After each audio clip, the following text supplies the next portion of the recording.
नमस्तेऽस्तु महामाये श्रीपीठे सुरपूजिते शङ्खचक्रगदाहस्ते महालक्ष्मी नमोऽस्तु ते।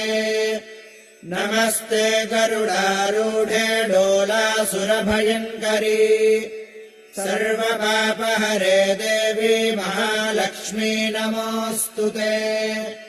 सर्वज्ञे सर्ववरदे सर्वदुष्टभयङ्करी सर्वदुःखहरे देवी महालक्ष्मी नमोऽस्तु ते। सिद्धिबुद्धिप्रदे देवी भुक्तिमुक्तिप्रदायिनी मन्त्रमूर्ते सदा देवी महालक्ष्मी नमोऽस्तु ते।